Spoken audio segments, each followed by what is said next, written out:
এই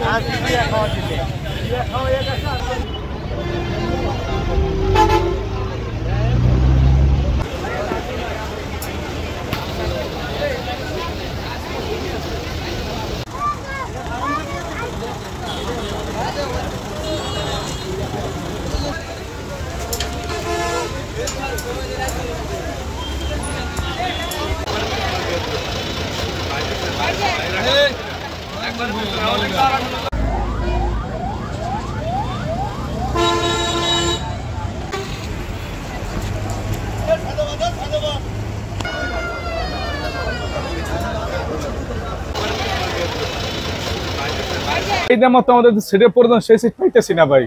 এখন যে গাড়ি পর্যাপ্ত পরিমাণ আছে কিন্তু সব সিট ফিল আপ। এখন আমাদের পরিবার নিয়ে আসার জন্য দেশে আসছে তো সবাই আনন্দ ঈদ করার জন্য, কিন্তু ওইভাবে তো এখন কোনোটা সিট পাই না। ওইটা তো আমাদের কষ্ট করে ওইটাই, একটি না পাইয়া বাড়ি বসে থাকি। ওই উপস্থিতি হিসাবে এখন চাকরিতে জয়েন দিতে পারতেছি না, এই ব্যথা। আমি ঈদের ছুটিতে আমার শ্বশুর বাড়িতে বেড়াতে আসছি। এখন বাড়িতে যাব ঢাকায় এয়ারপোর্টে, কিন্তু আমি সিট পাচ্ছি না।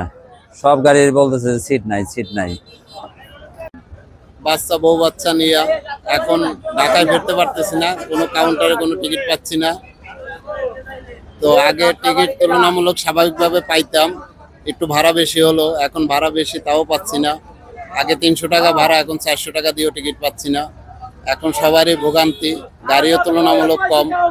এখন কিভাবে যাব দেখি, ভেঙে ভেঙে যেতে পারি কিনা, কষ্ট হচ্ছে অনেক। যাব, এখন আসছি কাউন্টারে টিকিট নেওয়ার জন্য, এখন তো টিকিট পাচ্ছি না।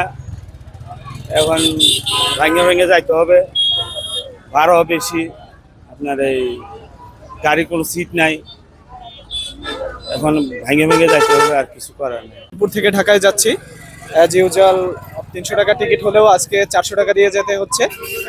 তারপরেও বলবো যে আশা করা যায় ভালোভাবেই পৌঁছাবো, এখন দেখা যাক বাকিটুকু কি হয়। যে যে যাত্রীর মূল্য আছে, যে ভাড়া, সেই ভাড়া নিতে আসি, কোনো বেশি নিতে আসি না। জি না, যেটা সরকারি চার্জের যে ভাড়া আছে সেটা নিতে আসি। যাত্রী যাইতেছে নিয়মিত, যাত্রী নোংরা রইতেছে না। লিস্টটা দিচ্ছে, আমরা ওই অনুযায়ী ভাড়া নিতেছি।